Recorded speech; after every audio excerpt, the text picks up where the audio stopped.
Shalom, damai di hati, terpujilah Tuhan Yesus Kristus Kepala Gereja yang terus menyertai dan memberkati kita, bahkan memberi kesempatan bagi kita untuk belajar firman Tuhan dalam kitab Pengkhotbah pasalnya yang ke-11 ayat 1 sampai ayatnya yang ke-8 yang menjadi perenungan warga Gemim lewat MTPJ tanggal 19 Februari tahun 2023. Bapak Ibu Saudara-saudara, kitab Pengkhotbah merupakan salah satu kitab dalam Perjanjian Lama yang digolongkan sebagai kitab sastra hikmat. Bersama juga di dalamnya ada kitab Ayub, kitab Amsal, dan kitab Mazmur. Nah, kitab Pengkhotbah juga dikelompokkan sebagai kitab Megilot, di mana kitab Megilot adalah kitab-kitab yang dibacakan dalam perayaan hari-hari raya di Israel.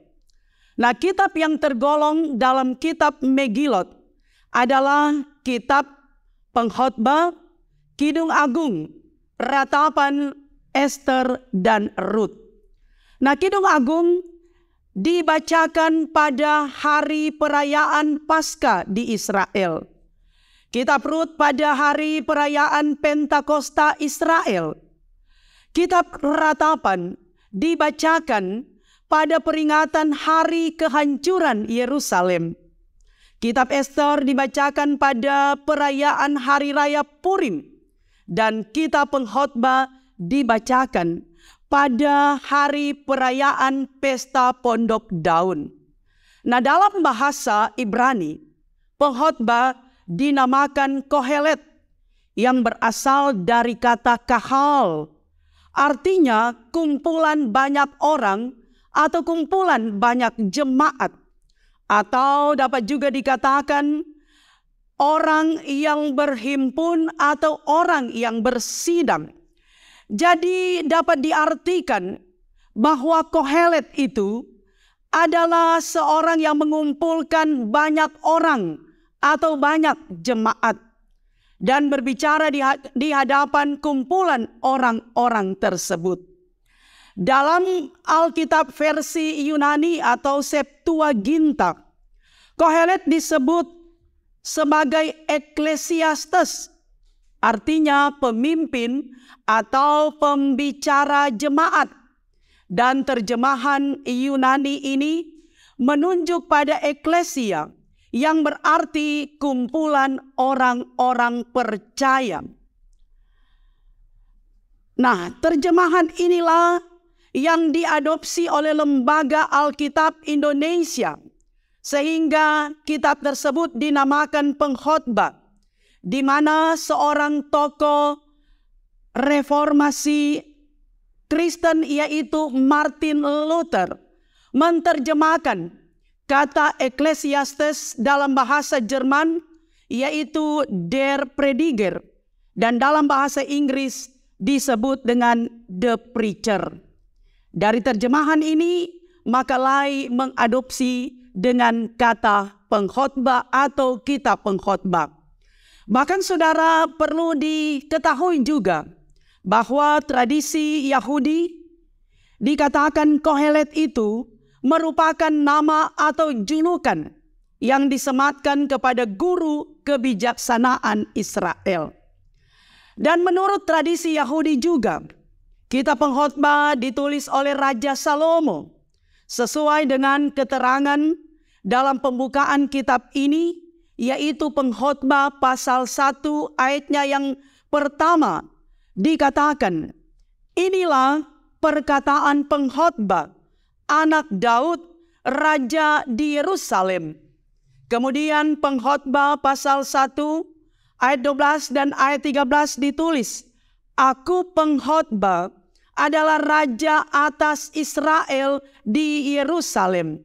Saudara yang kekasih, raja Israel di Yerusalem, anak Daud, itu menunjuk kepada Raja Salomo. Sebab Raja Salomo lah yang menggantikan ayahnya Daud menjadi raja bagi bangsa Israel. Kemudian lagi saudara, kita dapat membaca dalam Pengkhotbah pasal 1 ayat 16, di mana penulis menyebut dirinya pemimpin yang paling bijaksana dan penuh hikmat dari semua umat Allah. Saudaraku, pemimpin yang paling bijaksana, penuh hikmat adalah Raja Salomo. Sebab dikatakan dalam kitab Raja-Raja bahwa Raja Salomo adalah raja yang paling berhikmat. Tidak ada manusia sebelum dan sesudah Raja Salomo yang memiliki hikmat seperti yang dimiliki oleh Raja Salomo. Sebab ketika Raja Salomo menjadi raja bagi bangsa Israel, dia tidak minta kekayaan, dia tidak minta umur panjang, tidak minta kemenangan-kemenangan terhadap lawan-lawan Israel, tapi yang ia minta adalah hati yang faham menimbang perkara. Itulah hikmat. Karena itu saudara dapat dikatakan bahwa Raja Salomo lah yang menulis kitab Pengkhotbah. Nah, Bapak Ibu saudara-saudara yang kekasih, kitab Pengkhotbah berisi tentang kesia-siaan dan kehampaan hidup jika terlepas dari sang pemilik hidup, yaitu Tuhan Allah.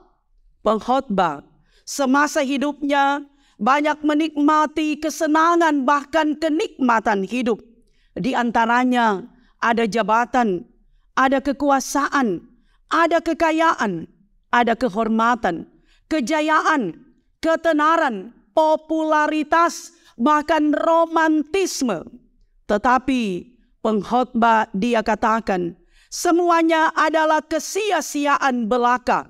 Seperti yang ditulis dalam Pengkhotbah pasal 1 ayatnya yang kedua. Nah saudara, mengapa Pengkhotbah Raja Salomo katakan semua adalah sia-sia?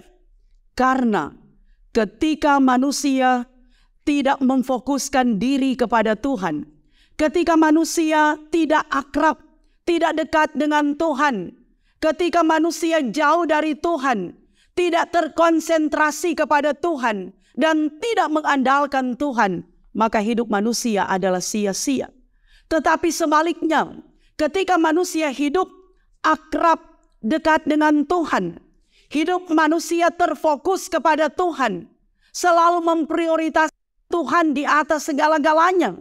Ketika manusia hidup mengandalkan Tuhan, hidup manusia tidak sia-sia, tetapi hidup manusia penuh sukacita, menikmati kebahagiaan. Bahkan itulah hidup yang diberkati oleh Tuhan, bahkan menikmati berkat. Karena itu Pengkhotbah Raja Salomo mengingatkan kita semua untuk selalu mengandalkan Tuhan, penuh hikmat dan hidup takut akan Tuhan. Nah saudara yang kekasih, tujuan utama penulisan kitab Pengkhotbah adalah supaya orang lain, bahkan anak muda, tidak memfokuskan diri pada harta benda duniawi dan ambisi pribadi, tetapi harus mengabdikan diri kepada Sang Khalik, yaitu Tuhan Allah. Bahkan harus hidup berpegang pada kehendak dan perintah Tuhan Allah. Yang pada akhirnya penulis Pengkhotbah mau menyimpulkan bahwa manusia tidak dapat mengerti makna kehidupan, bahkan akan mengalami kesia-siaan hidup tanpa hidup takut akan Tuhan. Nah saudara-saudara, dari pembacaan kita kitab Pengkhotbah pasal 11 ini, kita dapat membagi bagian Alkitab ini melalui 4 pokok pikiran, yaitu ayat 1 dan ayatnya yang kedua. Kita beri judul kerelaan memberi tanpa pamrih. Kemudian ayat 3 sampai 5. Jangan malas, ragu dan khawatir mengambil tindakan. Dan pasal 11 ayat 6 rajin bekerja. Kemudian yang terakhir ayat 7 sampai 8 adalah ajakan bersukacita atas hasil kerja, tetapi harus berhati-hati. Nah, mari kita lihat saudara-saudara, tafsiran dari pokok-pokok pikiran yang saya sampaikan ini. Pasal 11 ayatnya yang pertama dan ayatnya yang kedua, yaitu kerelaan memberi tanpa pamrih. Kalimat lemparkanlah rotimu ke air. Roti dalam bahasa Ibrani lehem. Bait lehem. Bait adalah rumah, lehem adalah roti, rumah Allah. Nah, saudara, roti lehem di sini menunjuk pada makanan sebagai kebutuhan primer atau kebutuhan pokok yang dibutuhkan oleh semua orang setiap hari. Pernyataan ini adalah suatu ungkapan yang maknanya adalah berbagi makanan atau berbagi berkat kepada orang lain. Roti yang dilemparkan ke air lama-kelamaan akan berubah bentuk. Nah, hal ini dapat ditafsirkan bahwa berkat makanan yang dibagikan kepada orang lain pasti itu akan kembali lama sesudahnya dan telah berubah bentuknya. Kemudian saudara, dikatakan bahwa tafsiran lain mengatakan bahwa orang Mesir menaburkan butir-butir gandum atas air yang menggenangi ladang-ladang mereka ketika sungai Nil mengalami banjir setiap tahun. Butir-butir gandum ini tenggelam dan dilupakan, tetapi pada suatu saat dapat kembali atau dipanen.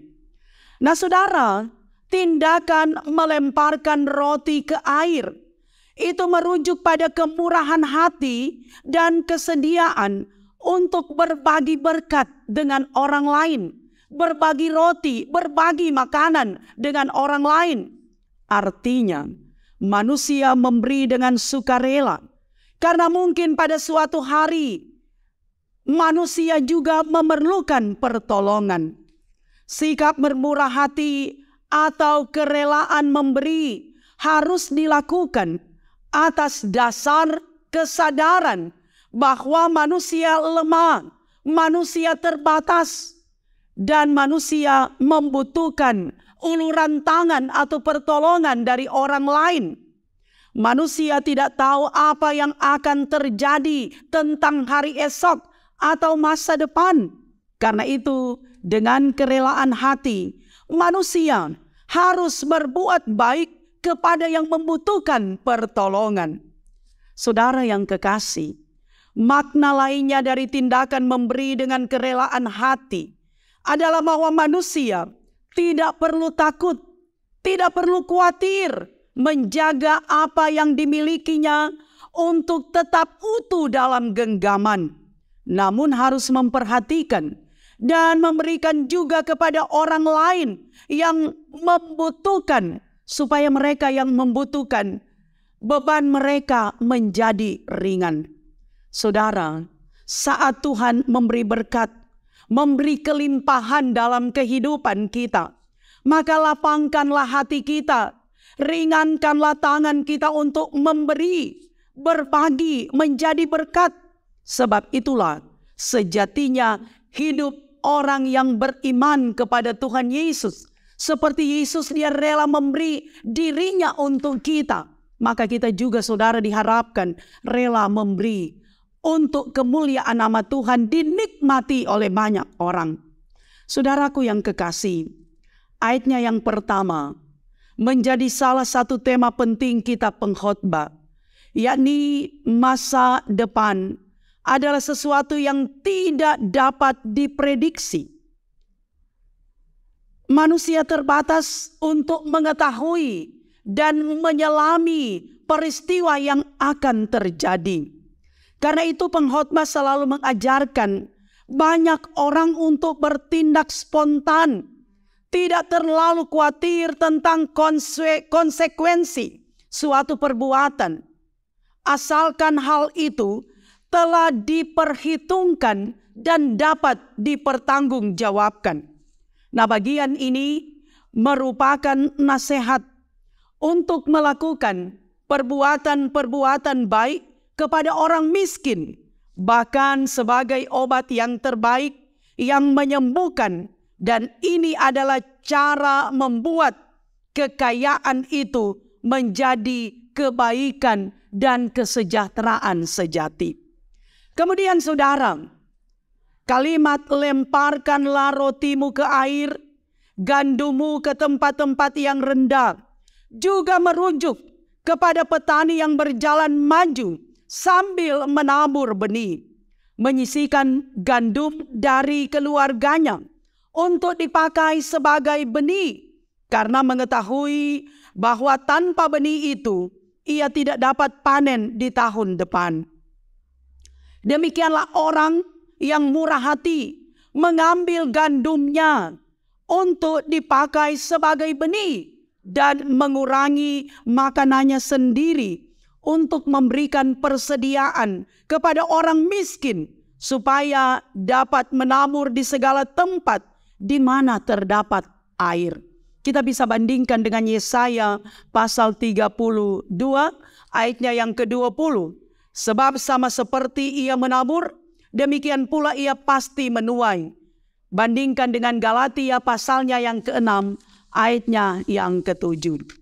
Nah saudara, berkat yang diberikan Tuhan jangan kita pakai untuk diri kita sendiri, melainkan harus dibagikan kepada sesama mereka yang membutuhkan. Berilah kepada orang miskin dengan cuma-cuma, seperti yang dilemparkan ke air, sehingga apa yang dilemparkan itu menempuh perjalanan bermuara kepada mereka yang membutuhkan dan menerima dengan sukacita. Dalam pasal 11 ayat 2, berikanlah bahagian kepada 7, bahkan kepada 8 orang. Angka 7 dalam Alkitab memiliki angka yang sempurna. Itu berarti memberi adalah semua bagian yang sempurna dalam kehidupan sebagai orang yang percaya kepada Tuhan Yesus. Namun ingat juga bahwa dikatakan bahkan kepada 8 orang. Itu berarti berilah banyak secara sempurna, bukan sedikit, melainkan satu bagian, bukan 1 atau 2 potong, melainkan 1 wadah, sepiring makanan. Berilah sedekah yang besar dan bukan hanya sedikit, bukan juga sisa-sisa. Berilah dengan takaran yang baik. Bandingkan dengan Lukas 6 ayat 38. Bermurah hatilah dalam memberi, seperti orang-orang yang pada waktu-waktu perayaan mengirimkan sebagian kepada mereka yang tidak memiliki apa-apa. Bandingkan dengan Nehemia pasal 8 ayat 11. Artinya, bagian-bagian yang layak yang diberikan, yang dibagikan kepada orang lain. Kesempatan manusia untuk berbuat baik itu sangat tidak pasti, artinya terbatas. Dikatakan bahwa engkau tidak tahu malapetaka apa yang akan terjadi atas bumi. Oleh sebab itu, selama harta benda masih dimiliki, maka bermurah hatilah. Manfaatkanlah kesempatan itu. Sebab banyak orang yang mengkhawatirkan hari esok dengan tidak memberi kepada yang membutuhkan, hanya menimbun berkat untuk dirinya sendiri. Ketika masa-masa sulit datang dan tiba-tiba apa yang mereka sayangi lenyap dan akan hilang, maka semua itu adalah sia-sia. Nah kemudian saudara, mari kita melihat tafsiran pasal 11 ayat 3 sampai ayat 5. Jangan malas, ragu dan khawatir mengambil tindakan. Pengkhotbah mengingatkan bahwa dalam hidup ini selalu ada yang namanya ketidakpastian dan ketidaktentuan. Manusia tidak pernah tahu kapan dan di mana awan akan menjatuhkan hujan ke bumi. Juga pohon tidak bisa memilih akan tumbang ke utara ataukah ke selatan. Maka demikianlah manusia tidak dapat memilih dan menentukan waktu dan pengalaman buruk yang akan terjadi. Semua sesuai hukum alam yang secara natural tidak dapat dikontrol dan tidak dapat diduga. Karena semua ada dalam kendali Sang Halik, Sang Pencipta, yaitu Tuhan Allah. Nah, dalam teks ini saudara, dalam pasal 11 kitab Pengkhotbah, beberapa kali disebutkan tentang ketidaktahuan atau dalam bahasa Ibrani lo yada, yaitu dalam ayat 2, ayat 5, dan ayat 6. Karena itu manusia harus menghadapi kenyataan dan harus berani memutuskan, bahkan berani mengambil resiko. Segala sesuatu dalam hidup ini selalu ada konsekuensi atau dibarengi dengan resiko. Manusia tidak dapat menolak kegagalan atau hal buruk yang akan terjadi. Nah, sikap yang terbaik yang seharusnya dimiliki oleh setiap manusia adalah melakukan yang terbaik dan memiliki kesadaran bahwa manusia hanya dapat memprediksi serta mengantisipasi kondisi yang ada di depan mata kita. Artinya, manusia haruslah menjadi bijaksana, memiliki hikmat untuk dapat arif. Manusia tidak dapat memahami jalan pikiran, bahkan rencana Tuhan Allah. Sebagaimana angin bergerak dan tulang-tulang anak berkembang dalam rahim ibunya. Karena semuanya ada dalam kontrol dan kendali dari Tuhan Allah. Manusia harus menyadari bahwa hidup ini adalah sebuah misteri, siaran misteri yang sulit dipahami. Namun manusia juga harus menyadari bahwa kenyataan hidup yang terjadi semua diizinkan oleh Tuhan untuk membentuk manusia menjadi pribadi yang baik dan berintegritas serta memprioritaskan Tuhan di atas segala-galanya. Kemalangan adalah bagian kehidupan yang biasanya tidak dapat diprediksi. Maka tidak perlu terlalu banyak perhitungan atau menunggu sampai semua sudah diketahui baru orang melangkah maju dalam usaha. Terlalu banyak perhitungan sampai tidak berani bertindak atau tidak berani untuk melakukan kesalahan. Itu adalah kesia-siaan. Sepanjang ada kesempatan, bertindaklah, beranilah mengambil resiko.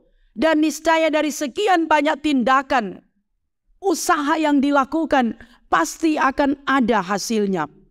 Optimisme itu didasari pada keyakinan pengkhotbah bahwa selain manusia bertindak, Allah juga bertindak dengan caranya. Hanya saja bagaimana Tuhan Allah bertindak selalu luput dari observasi manusia. Apa yang akan terjadi?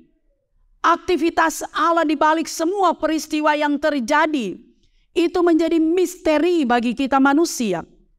Manusia diminta untuk memperhatikan, bahkan berlaku hidup bijaksana dalam relasinya dengan Tuhan, tetapi juga dengan orang lain. Berbagi dengan sesama, bijaksana menghadapi tantangan dan pergumulan, bahkan bijaksana dalam mengerjakan tugas dan tanggung jawab, termasuk di dalamnya bijaksana dan bertanggung jawab dalam pelayanan. Kemudian saudara, tafsiran untuk pasal 11 ayat 6, yaitu rajin bekerja. Manusia tidak tahu apa yang akan terjadi di kemudian hari. Manusia hanya dapat menduga, memprediksi, Tapi yang menentukan dari prediksi kita, ending dari semua dugaan rencana kita adalah Tuhan Allah. Maka pengkhotbah Raja Salomo mengingatkan manusia untuk bekerja keras. Kalimat, taburkanlah benihmu pagi-pagi hari, dan janganlah memberi istirahat kepada tanganmu pada petang hari. Artinya, manusia harus fokus pada apa yang dikerjakan hari ini, dimulai dari awal hari, yaitu di pagi hari. Orang yang bekerja di waktu pagi adalah orang yang memiliki sikap optimis, menjalani hari dan tidak banyak pertimbangan, tidak menggerutu dan tidak ada keluhan, tetapi fokus untuk bekerja. Pagi-pagi atau orang bekerja di pagi hari menunjukkan orang yang rajin. Orang kalau bangun pagi pasti tanda orang rajin. Tapi orang kalau bangun sudah siang itu berarti orang yang malas. Nah, karena itu saudara, orang bekerja, orang rajin adalah orang yang kenyang. Orang yang dapat menikmati sesuatu yang ia harapkan atau inginkan. Tetapi orang yang malas pasti kelaparan atau tidak menikmati apa yang ia inginkan. Bahkan orang malas bisa mati karena kelaparan dan tidak makan.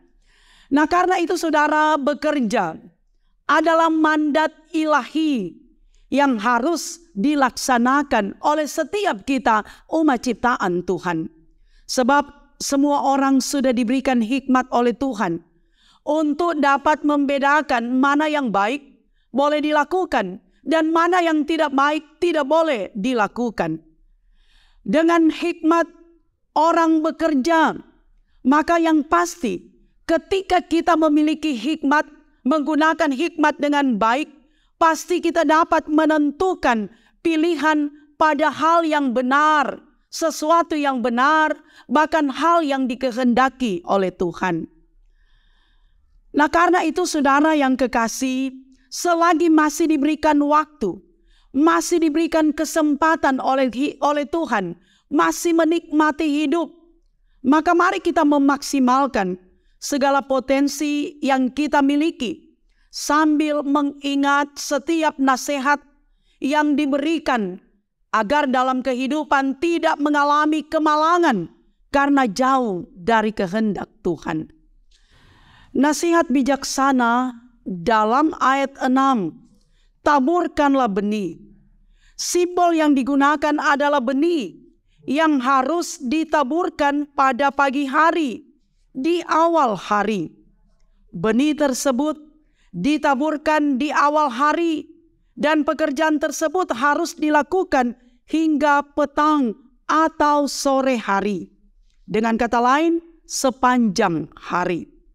Yang dimaksud dengan benih di sini bukan hanya secara fisik, yaitu tanaman, tetapi juga benih ditafsirkan dengan kebaikan. Jadi pengkhotbah mengajak manusia untuk bekerja dan menabur benih kebaikan sepanjang hari atau sepanjang hidup di dunia ini. Adapun hasilnya tetaplah menabur, tetaplah bekerja, tetaplah berbuat baik. Jangan berlambat untuk memulainya. Jangan berlambat atau menunda-nunda untuk melakukan pekerjaan yang mulia ini. Tetapi kerjakanlah semuanya. Taburkanlah benih kebaikan sepanjang hari. Bahkan sepanjang kehidupan. Sepanjang Tuhan memberi kesempatan bagi kita menikmati hidup. Karena manusia tidak tahu apa yang akan terjadi nanti. Maka manusia harus bekerja, berbuat baik, menanam, menabung kebaikan kepada orang lain.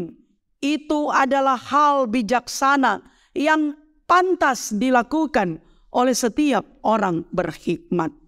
Kemudian saudara, untuk pasal 11 ayat 7 dan 8, kita menafsirkannya bahwa ajakan bersukacita atas hasil kerja, tetapi harus hati-hati. Dalam bagian ini, manusia diajak untuk menikmati hidup yang telah diberikan oleh Tuhan, hidup yang adalah anugerah Tuhan, sambil memperhatikan bagaimana cara hidup, bagaimana cara menjalani kehidupan. Teks ini membedakan atau mengkontraskan antara terang dan gelap. Terang merujuk pada segala sesuatu yang baik, yang benar, yang adil, yang jujur, yang indah, yang jelas, yang penuh bahagia, penuh sukacita. Sementara itu gelap merujuk pada segala sesuatu yang menyedihkan, yang mendukacitakan, yang jahat, yang penuh dengan kemurungan, penuh dengan kemalangan, bahkan kesia-siaan. Menurut pengkhotbah, menikmati kehidupan itu baik. Bahkan manusia diminta untuk bersukacita menikmati hidup. Tetapi peringatan juga diberikan. Hendaklah manusia ingat akan hari-hari gelap karena banyak jumlahnya. Perhatikan saudara, bahwa hari-hari gelap itu banyak jumlahnya. Nasihat ini diberikan untuk mengingatkan manusia agar meskipun kehidupan itu menyenangkan, mengenakan, tetapi segala sesuatu ada batasnya. Ingat, hidup manusia di dunia ini ada batasnya. Pikiran kita terbatas, ingatan kita terbatas, kekuatan kita terbatas, bahkan usia kita terbatas. Sehingga manusia hendaknya jangan lupa diri, jangan gegabah, jangan memaksakan diri, jangan sombong, jangan angkuh, jangan arogan, dan jangan lupa diri. Manusia yang bijaksana hendaknya hidup dalam kesadaran akan keterbatasannya sebagai manusia, bahwa manusia hanyalah ciptaan. Tuhan itu adalah Sang Halik yang menjadikan segala-galanya. Dalam hidup ini ada banyak hal yang terjadi, namun hanya sedikit yang dapat dipahami oleh akal manusia. Seberapapun kepandaian manusia memahami semua ilmu pengetahuan dan mampu menciptakan berbagai alat yang berguna bagi kehidupan, tetap ada banyak peristiwa hidup yang tak dapat kita pahami atau selami satu persatu. Keterbatasan manusia, karena Tuhan yang mengatur kehidupan manusia, nafas hidup kita, bahkan semua makhluk hidup ada dalam tangan dan kuasa Allah. Tuhan yang mengatur segala-galanya. Bahkan hidup mati kita ada dalam tangan Tuhan, dalam kendali Sang Halik. Pekerjaan Tuhan terhadap dunia ini dan segala isinya tak dapat diselami oleh manusia. Karena itu saudara, menjadi catatan bahwa ada kalanya manusia lupa bahwa di dunia ini manusia hanyalah bagian kecil dari rencana Allah yang besar. Sekali lagi, ada kalanya manusia lupa bahwa di dunia ini manusia hanyalah bagian kecil dari rencana Tuhan yang besar. Oleh karena itu, berbahagialah mereka yang mempercayai Tuhan di atas segala-galanya, yang memprioritaskan Tuhan dalam hidup, yang mengandalkan Tuhan, yang hidup takut akan Tuhan. Berbahagialah mereka yang melakukan hal yang demikian. Nah saudara yang kekasih, Pengkhotbah pasal 11 ayat 1 sampai ayatnya yang ke-8, kita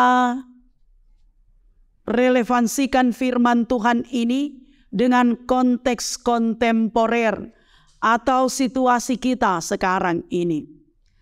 Dari firman ini saudara, kita memahami bahwa pengkhotbah menegaskan bahwa semua orang tidak tahu apa yang akan terjadi, tidak tahu tentang masa depan, sehingga harus mempersiapkan diri secara matang dengan membuat perencanaan sesuai dengan kehendak dan ketetapan bahkan perintah Tuhan. Pengkhotbah mengingatkan supaya manusia menghadapi hidup ini, kenyataan yang ada, dengan berimankan kepada Tuhan. Artinya bahwa pengkhotbah mengajak manusia untuk bijaksana terhadap hidup dan selalu bersedia berbuat baik kepada semua orang. Manusia diingatkan selalu berharap, bahkan berkeyakinan yang teguh pada janji, bahkan pemeliharaan serta penyertaan Tuhan. Sekalipun manusia tidak mampu memahami cara kerja Tuhan, kehendak Tuhan, rencana Tuhan, bahkan otoritas Tuhan. Pengkhotbah 11 ayat 8 mengingatkan manusia tentang kerelaan memberi, kesediaan untuk mengambil resiko, bahkan kesediaan untuk bekerja keras, dan kebijaksanaan dalam menikmati sukacita kehidupan. Pengkhotbah menekankan kepada manusia, kepada setiap orang yang percaya, untuk mendapatkan wejangan atau nasihat mengelola berkat Tuhan, harta benda, kekayaan, bahkan potensi-potensi yang lain yang dimiliki, serta mengajak kita untuk berbuat baik, menyatakan kebaikan kepada banyak orang melalui berkat yang kita nikmati, sehingga dapat bermurah hati kepada orang lain, terutama mereka yang membutuhkan uluran tangan kita. Saudara yang kekasih, saat ini kita berada di suatu zaman perjumpaan global dan keragaman budaya yang membutuhkan kemampuan bagi kita untuk bisa beradaptasi dengan apa yang terjadi. Di zaman postmodern ini, atau di zaman revolusi industri 4.0, bahkan akan memasuki 5.0, seakan-akan tujuan hidup kita digiring pada kehidupan yang serba materialistik, serba konsumerisme, individualisme, bahkan hedonisme, kesenangan duniawi. Banyak orang cenderung merubah gaya hidup dari tradisional menjadi modern. Ada banyak orang tidak lagi hidup mengikuti apa yang tertulis dalam Alkitab. Banyak orang tidak lagi hidup seturut dengan kehendak firman Tuhan. Manusia lebih suka hidup menuruti keinginan-keinginan zaman. Banyak orang suka hidup mengikuti keinginan duniawi, sehingga iman Kristen seringkali memudar, bahkan tidak nampak. Segala aktivitas yang dilakukan manusia selalu berdasarkan pada kenikmatan duniawi atau kesenangan semata, bukan lagi pada aspek spiritual, aspek kerohanian atau mengasihi Tuhan dan mengasihi sesama. Sehingga egoisme, pementingan diri sendiri, aroganisme itu seringkali menjadi tujuan hidup. Kasih dan kepedulian serta kepekaan terhadap orang lain sering terabaikan. Dalam situasi dunia yang semakin gersang ini, iman kita sebagai orang percaya dibangun, dikuatkan melalui kitab Pengkhotbah pasal 11 ayat 1 sampai 8. Sehingga kita diajak juga melalui tema kebenaran firman Tuhan, kemurahan hati itu mendatangkan kesejahteraan bersama.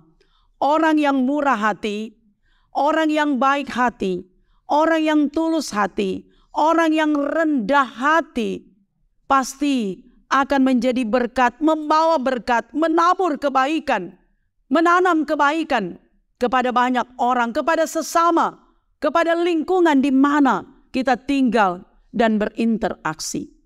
Nah, saudara yang kekasih, di masa sekarang ini juga kita menghadapi banyak sekali pergumulan secara global. Di antaranya kesusahan-kesusahan yang mengancam krisis global. Di antaranya ada krisis ekonomi, ada krisis energi, bahkan ada krisis pangan, juga krisis jati diri. Dalam situasi seperti ini, sikap egois akan semakin meningkat. Ketakutan dan keraguan pun mempengaruhi kehidupan dan iman orang Kristen. Maka dari itu, kita pengkhotbah mengingatkan kita untuk hidup optimis, hidup penuh semangat, hidup dengan arif dan bijaksana, yaitu hidup yang selalu mengandalkan pemeliharaan, penyertaan dan pertolongan Tuhan. Sekalipun pemeliharaan dan penyertaan Tuhan adalah sebuah misteri dan sulit dipahami, tapi semua itu adalah kepastian, pasti akan terjadi. Orang beriman diingatkan, berani mengambil resiko, berani bekerja keras. Dengan kata lain bahwa orang beriman harus mengambil sikap yang tegas, selalu bersandar penuh pada cara kerja Allah yang penuh dengan belas kasihan, yang memiliki kemurahan hati. Sebab kemurahan hati adalah respon atas anugerah keselamatan dari Tuhan. Sifat murah hati akan membuat manusia terlibat dengan penderitaan orang lain dan tidak berdiam diri saat melihat orang membutuhkan. Kesediaan untuk memaafkan, bahkan menjalin relasi yang baik dengan orang lain berdasarkan ketulusan dan kerendahan hati. Kemurahan hati dimiliki oleh orang-orang yang berhikmat, yaitu orang-orang yang takut akan Tuhan, yang selalu optimis melihat masa depan, yang terus memiliki kepekaan dan kepedulian terhadap orang lain, dan yang selalu tergerak hati menabur kebaikan kepada banyak orang. Ingatlah selalu bahwa setiap peluang ada resiko. Setiap kesempatan ada konsekuensi. Belajarlah bersikap bijaksana dan arif dalam menghadapinya. Dengan sikap berani mengambil resiko, pantang menyerah, sehingga energi kita akan terfokus pada kerja keras yang membuahkan hasil yang maksimal. Janganlah kita jemu-jemu berbuat baik. Marilah kita meneruskan upaya-upaya menabur kebaikan dalam berbagai bentuk di tengah kehidupan bersama dengan orang lain, bagi gereja, tapi juga bagi masyarakat. Saudara yang kekasih, sebagai kesimpulan dari kitab Pengkhotbah pasal 11 ayat 1 sampai 8, maka dikatakan, hidup bermurah hati dengan rela memberi dan berbagi dengan orang lain, berani mengambil resiko dan bersedia bekerja keras, memang tidaklah mudah, tidaklah segampang membalikkan telapak tangan. Semua itu membutuhkan daya juang yang tinggi, membutuhkan kebijaksanaan dan iman yang kokoh. Tetapi satu hal yang terus menguatkan kita, mensupport kita, adalah bahwa Allah senantiasa beserta dengan kita. Dia adalah Allah Immanuel. Kasih Tuhan selalu baru setiap hari. Penyertaan Tuhan sangat sempurna. Bahkan berkat-berkat Tuhan sangat indah. Nah, kiranya itu semua yang memotivasi kita untuk selalu berharap, bergantung, dan berserah kepada Tuhan. Selalu bersedia bermurah hati dan berbagi kebaikan dengan orang lain. Sehingga itu semua mendatangkan kesejahteraan bagi banyak orang. Serta itu semua akan menjadi satu persembahan yang berbau harum di hadapan Tuhan. Hiduplah arif dan bijaksana. Hiduplah takut akan Tuhan. Andalkan Tuhan supaya hidup kita tidak sia-sia. Tapi sungguh hidup kita memberi dampak positif, jadi berkat bagi banyak orang dan Tuhan dipermuliakan. Demikianlah eksposisi dari kitab Pengkhotbah pasalnya yang ke-11 ayat 1 sampai ayatnya yang ke-8. Kiranya Tuhan Yesus memberkati kita semua. Amin.